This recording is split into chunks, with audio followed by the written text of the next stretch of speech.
Hi, my name is Rick. I'm a compulsive overeater. I wanted to share some thoughts I had on things that I do to control my weight, to control my eating. And I'm very grateful today by the 12-step program of Overeaters Anonymous. I haven't found it necessary to have an eating binge for 1,433 days, one day at a time. There are 4 essentials to my program. I have to turn to God for help. God is doing for me what I could not do for myself. I have to work the 12 steps of Overeaters Anonymous. They're the same 12 steps as Alcoholics Anonymous, but we substitute compulsive overeating. I have to be in the group Overeaters Anonymous. And the 4th thing is to never, under any circumstances, eat my alcoholic foods, my binge foods, my trigger foods. There are certain foods, such as cookies, cakes, ice cream, chocolate. I just don't eat those things because I cannot control eating them. Let's jump right in. I do want to mention something Carl Jung said. Spiritually ill people, ego-driven people, have an absolute inability to observe or listen, to hear or see anything new. They are only capable of observing or listening to see how they are already right. And that was me. That was me before I came to the Overeaters Anonymous. And then I also, this would be the number 1 book that I would recommend to anyone, is the book Alcoholics Anonymous. This is the book I study. This is where I stake my future. There's like 2 million people in Alcoholics Anonymous solving their problem with alcohol. And I use this literature to know how to work the 12 steps. See if I can find this. There is a principle against which is a bar against all information, which is proof against all arguments, and which cannot fail to keep a man in everlasting ignorance. That principle is contempt prior to investigation. Now I'm going to try to give some specific things here. After the book Alcoholics Anonymous, the book Living Sober is a good book. The book As Bill Sees It, wherever my copy is, it's As Bill Sees It, that's a good book. The AA 12 by 12. But anyway, the Volumetrics Eating Plan, techniques and recipes for feeling full on fewer calories. This has the same calories as the cookie.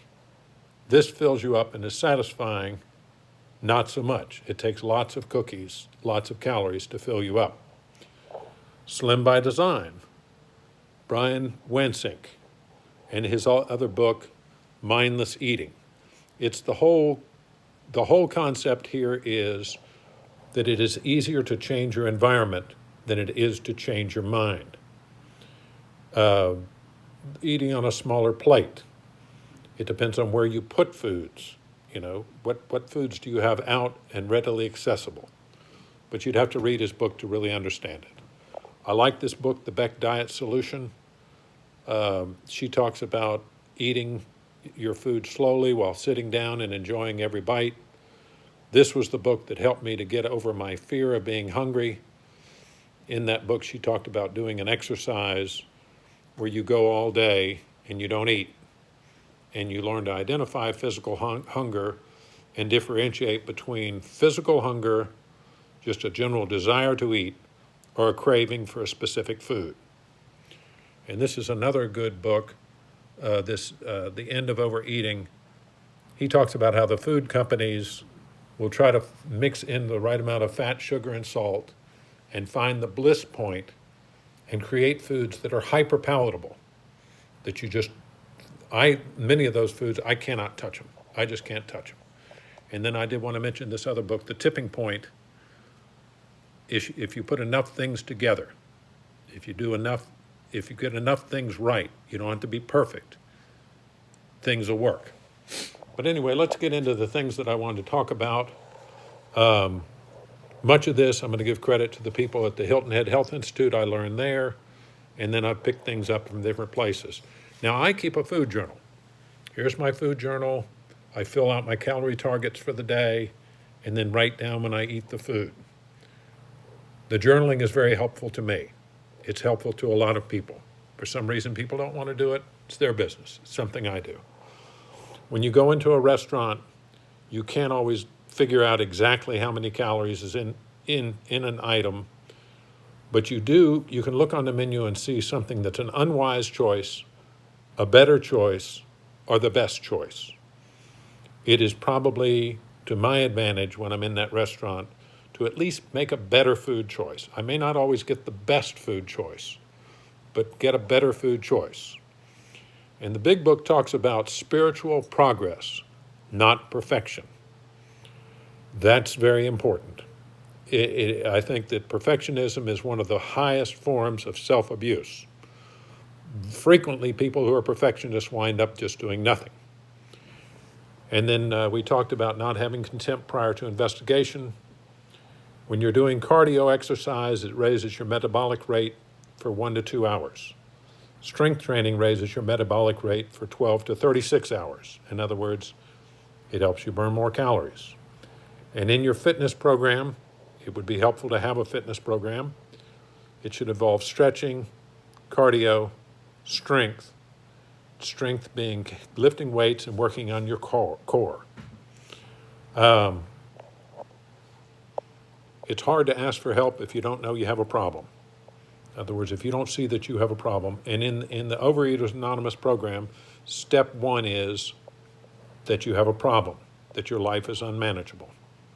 And then I'll just mention that one of the things that I do every morning, I do other prayers, but I recite this, I read this first step prayer. Dear Lord, help me to see and admit that I am powerless over my compulsive overeating. Help me to understand how my compulsive overeating has led to unmanageability in my life. Help me this day to understand the true meaning of powerlessness. Remove from me all denial of my compulsive overeating. Dear God, my name is Rick, and I need your help today with my compulsive overeating. In Jesus' name, amen. And I pray that prayer every morning. Let's see. You take what you like and leave the rest. If you don't agree with something that I say, there might be something in here that could be helpful to you. That's an Al-Anon phrase. No one eating episode is going to sink you. They taught me that at the Hilton Head Health Institute, that if you have a bad eating episode, what matters is what you do next. And then I'm not going to get too far into the nutrition labels. Just realize they're there. It's a good idea to read them, see if you can figure out what's a portion, and then how much are you going to eat. You have to look at them. And I will mention, this is a nutrition label for the Kashi Go Lean.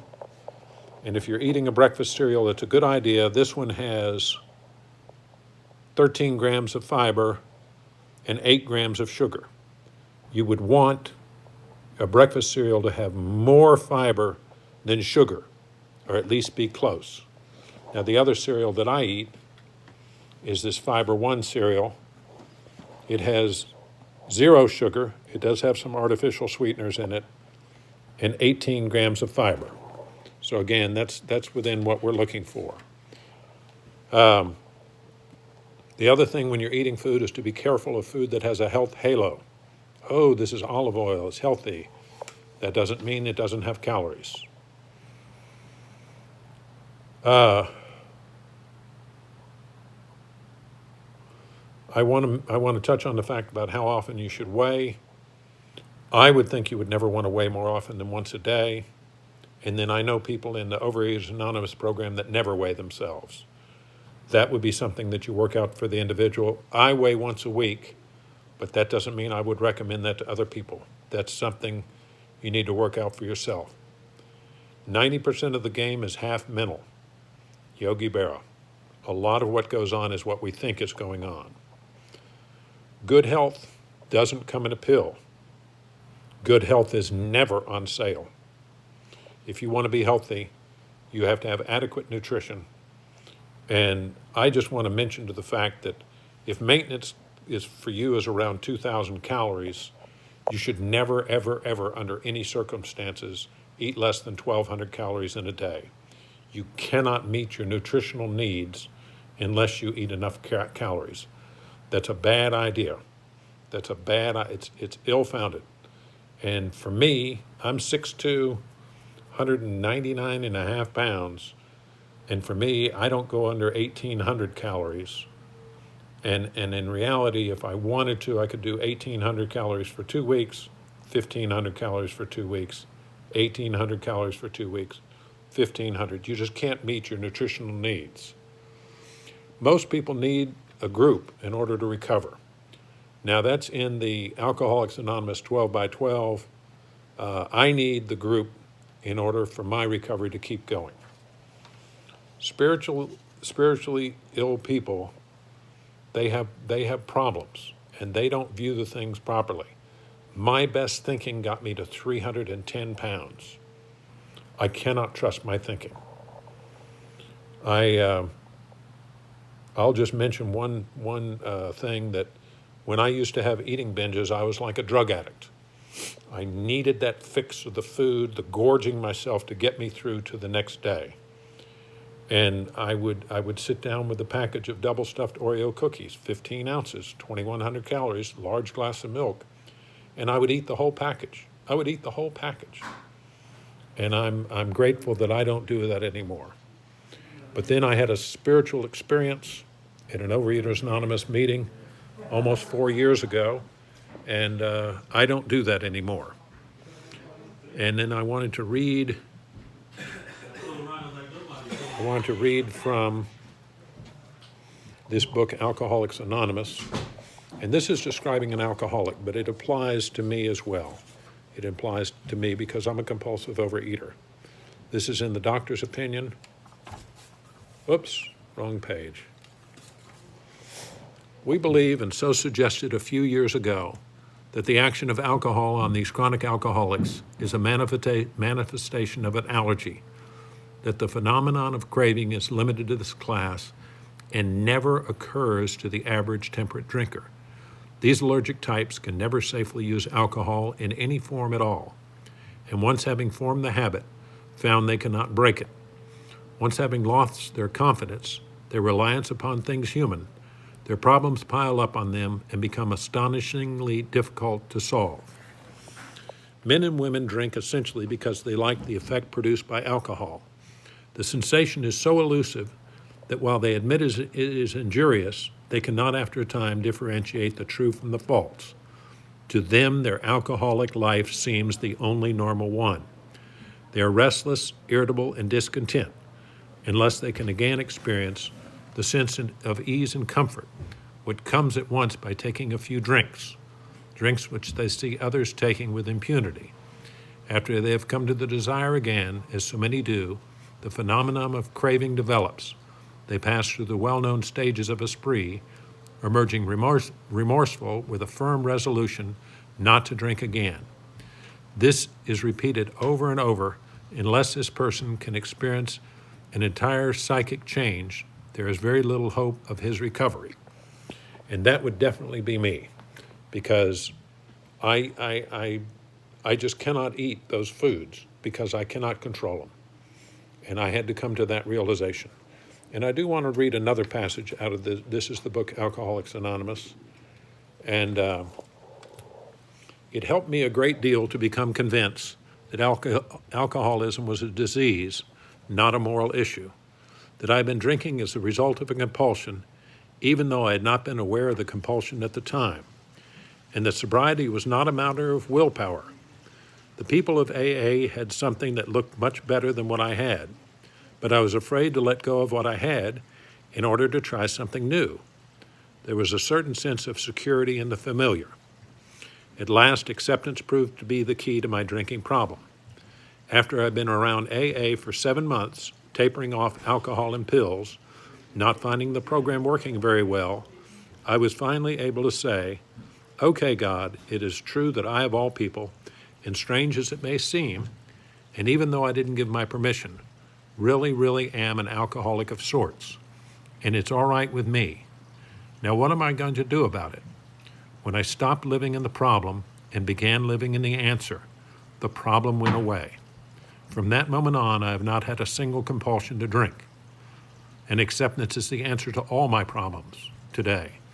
When I am disturbed, it is because I find some person, place, thing, or situation, some fact of my life, unacceptable to me, and I can find no serenity until I accept that person, place, thing, or situation as being exactly the way it is supposed to be at this moment.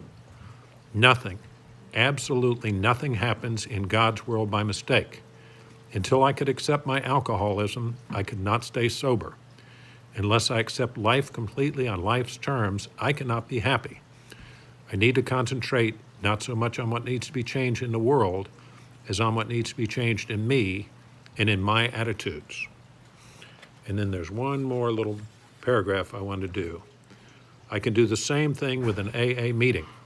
The more I focus my mind on its defects, the late start, the long drunk-a-log, cigarette smoke, the worse the meeting becomes. But when I try to see what I can add to the meeting, rather than what I can get out of it, when I focus my mind on what's good about it, rather than what's wrong with it, the meeting keeps getting better and better. When I focus on what's good today, I have a good day, and when I focus on what's bad, I have a bad day. If I focus on a problem, the problem increases. If I focus on the answer increases. And then there's a few other things I just wanted to go over. This is not meant to be an exhaustive list. I've suggested these books. You can get things on those TED Talks. They're good. There's a lot of resources out there. And then you can contact the Overeaters Anonymous. And when I say that you need the group to recover, almost anything you do is I think you're going to enhance it if you're in a group. You might go to Weight Watchers. If you want to worship, you might go to church. If you want to go bowling, you probably want to bowl in a league. This is those keeping records of how much they ate lost double the weight as those not keeping records. It was suggested to me that I would do better if I kept a food journal, and I've kept a food journal for the last 12 years. Halt. Don't get too hungry, angry, lonely, or tired. Very good idea. Very good idea. This is a brochure talking about portion control, and this one I think a lot of people have seen. You want to have a plate, double the vegetables of fruits, which I don't do. My eating program's not perfect. Grains on a quarter of the plate, and protein on a quarter of the plate. Now their recommendation is a little different than the one I heard, but I'll just mention what they recommend now. They recommend that 50% of your calories come from carbohydrates, and 20% comes from proteins, and then 30% comes from fats. And I don't want to nitpick on that, but in other words, you need to eat a balanced diet. And I will just mention specifically the Hilton Head Health Institute. They have a good diet. If you go to Weight Watchers, they have a good diet. It's a balanced diet. If you go to the American Heart Association, they have a diet. The American Diabetes Association has a diet, or the American Cancer Society has a diet. Those are all good diets to follow. Alcohol and weight control. I've never had much interest in alcohol. I don't drink alcohol now. Resolve dissolves in alcohol. There are calories there, you're drinking them. That can be a problem for some people. I would also mention the National Weight Control Registry. Wow, that's a good one. Very good information there. These are people that have lost more than 30 pounds and kept it off for a year, 5 years, whatever it is. 90% of the people in the National Weight Control Registry that are maintaining their weight loss exercise about 1 hour a day, most frequently by walking. 78% of the people in that registry eat breakfast every day. And then the other thing that I thought was interesting was that 99% of the people in that registry lost their weight through a combination of diet and exercise. 1% did it just by controlling what they eat. Oh, and this is there was a study put on by Lipton Tea. What is the most healthy beverage? Obviously, no big shock here. Water would be the most healthy. And then right next to it is unsweetened tea or unsweetened coffee. And again, we're talking about unwise, better, best. And then you move up the scale to the skim or low-fat milk, and then those unsweetened fortified soy beverages. You get up here to the soft drinks, the unsweetened soft drinks, calorie-free tea with other sugar substitutes. And then worse would be 100% fruit juices, whole milk, sports drinks, and of course, no shock here. The worst drinks are juice drinks and soft drinks. And you may never get to the water, but if you can move to a better food choice, that would be a good thing for you. We've already done the healthy eating plate. When you set goals, it would be helpful if they were specific, measurable, action-oriented, realistic, time-bound. That's helpful. I'm not sure it's much of a goal to say, well, I'm going to start eating better and I'm going to get more exercise. Well, you're not being specific. And then be careful of unplanned food. If you have an eating plan, just because if it's on your eating plan, and I will be specific, when I go to Costco and they give away free samples, I don't eat them. It's unplanned food. It's a bad idea. Not that it would make much difference, but it makes a difference because once I start getting off my food plan, it's a bad idea. And then the one thing that I want to mention to you is that the first day, when you're eating a nutritious, balanced diet, all of a sudden you're not having guilt associated with what you're eating. You want to view controlling your weight as a part-time job, at least some kind of a hobby, something you're going to be serious about. At the Hilton Head Health Institute, they recommend eating 5 to 6 times a day. I eat 6 times a day, 3 meals and 3 snacks. And the only thing I would tell you is that it's possible. And I went to the Hilton Head Health Institute in 2007, October the 21st. And 67 weeks later, I was 305 pounds, 42% body fat. 42% body fat.